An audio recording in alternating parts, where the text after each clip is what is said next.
Hey guys, how are you doing? It is Coach B. Wiley here with an Ask B. Wiley video for you today. If you are new to my channel, hello, how are you? Thanks for stopping by. I talk all about dating issues, relationship problems, getting through a breakup, and I also talk about how to communicate effectively. If you like videos like that, feel free to subscribe to my channel. Now, today's video is all about communication.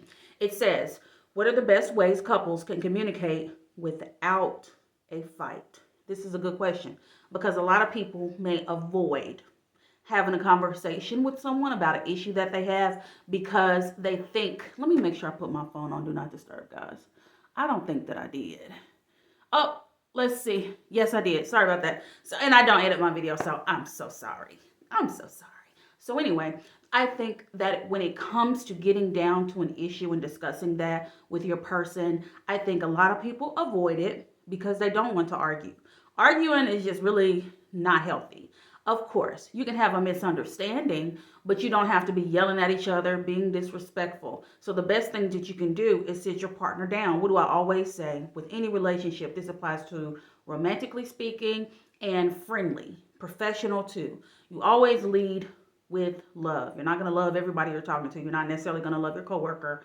You're not going to necessarily love someone that you just started dating a couple months ago. However, leading with love means you always address why you're friends with them, why you enjoy working with them, how they help you out, why you do actually want to be in a relationship with them, why you decided to be in a relationship. When you lead into a conversation, especially an uncomfortable conversation, you want to always lead with love because guess what? If you come in hot, that person is not going to listen and then it will turn into an argument. But when you lead with love, when you have an issue in your relationship, they're all ears. Their antennas are up. Why? Because people love hearing about all the good things about themselves. Period. Point blank. And if you lead with all the crap that you don't like or the things that you're having a temporary issue with, then they're going to be on the defense. And you definitely don't ever want to try to communicate with someone and give them constructive criticism of any kind or just try to have a conversation about some issues that you're facing with them if they're on the defense. If you're trying to communicate with someone that is on the defense, it's just like a dead end road because anything that you say, they're going to turn it back around on you and protect themselves. And they could say anything. They could lash out. They could get upset. They could raise their voice. So for this person, the best way the couple can communicate without a fight, lead with love, like I said, and then you transition. However, don't ever tell somebody something that's great about them and then use the word but. You do know but cancels out everything you said before that word. So transition with however. I've noticed you've done this and I don't like it. It really turns me off. It makes me feel uncomfortable. It makes me feel like, excuse me, like you don't appreciate me. It makes me feel like you don't care. So you always want to say however, and then when you're communicating with this person, you always want to have receipts. You definitely want to always have receipts. Don't come up in there all emotional, leading with your emotions. No, we need to focus on the facts at hand. What are the facts? When they do X, Y, and Z, that makes me feel. When you did this Saturday night, when we were watching Ozark, that made me feel this way. You always give a solid example. Lead with love. Leave the emotions behind. Focus on the facts. Give freaking receipts. You have to have receipts. When you did this, I felt. When you said that, it made me feel like, oh, so, all right, that's how you lead into the argument, not the argument. That's how you lead into the to the issue. And then what they do, because they're mature, and they're your person, they're your friend, they're your coworker, they'll say, wow, you know what? I didn't realize I was doing that. A lot of the time when people are messing up, because we all mess up, we're not perfect. A lot of the time we won't even realize what we're doing. And it's just like, oh, when you bring it to our attention, the way I'm telling you how to bring it to their attention, you'll be like, oh, wow, I didn't even know that bothered you. I had no idea. I've been doing this since X, Y, and Z, and no one else I've ever been with have said anything. I didn't even know. I had no idea. It's kind of something that I do. And if that's the case, then they can say that response, and then they'll be like, well, all right, thank you for letting me know that. Moving forward, I'm going to do this instead. Those are two adults communicating, not arguing.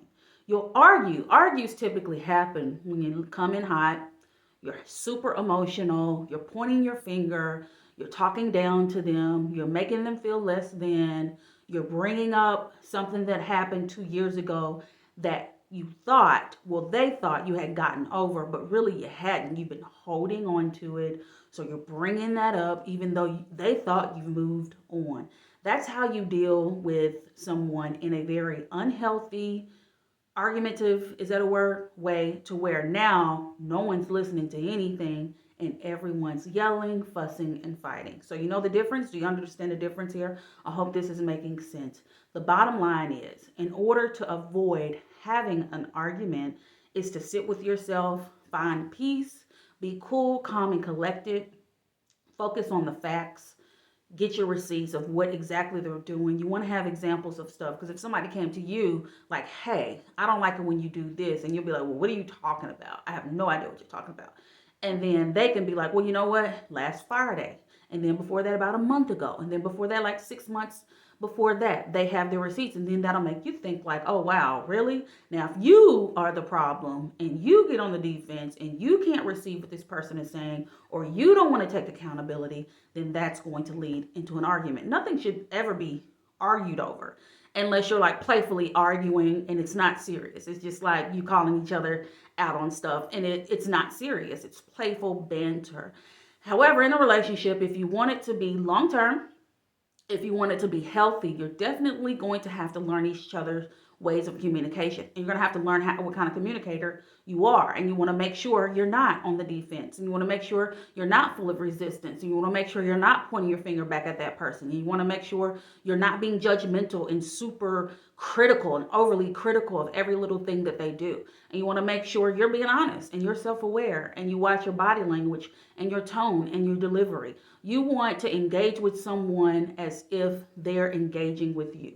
If you don't want to be disrespected and talked down to and pulled apart and chopped down to nothing, then you shouldn't be communicating with someone like that. Treat people like you want to be treated. Specifically, when we're talking about couples, you definitely want to learn their love language. You definitely want to pay attention to how they engage. And whatever it is that's causing strife in the relationship, you don't want to let it fester. When you see that, red flag. When you see something that doesn't jive with you, when you feel something that doesn't make you feel good, that it kind of drains you, sucks the energy out of you, rubs you the wrong way, whatever you want to call it, you want to address it versus argue about it later. Address the mess up front versus letting it fester and build up, and that's going to make you blow up. So I hope I answered your question appropriately. I hope you liked my answer. I hope you take my answer to heart. For who's ever watching this, who's had communication issues, that's the one thing I love to talk about the most, is communicating, how to communicate, effective ways of communication, because without communication, you have nothing. And if you cannot communicate with whoever you're dating, then that's a serious problem. And if you only communicate via text message, that's a whole nother problem. So that was the question of the day. If you're still here, thank you so much for watching. Go ahead and give me a thumbs up on this video. That helps my channel out. If you want to subscribe, feel free to do so. I'm also on TikTok, Instagram, Facebook, Twitter, Coach B. Wiley. Make sure you're following me on all social platforms. If you want to ask me a question directly, feel free. Email me. It's in the description box. askbeewiley@coachbwiley.com. And you can go in my DMs, my comments down below, wherever you want to ask me a question at. This question I pulled from Quora, Quora.com, where so many people from around the world, they ask me questions. I'm looking at my laptop down here.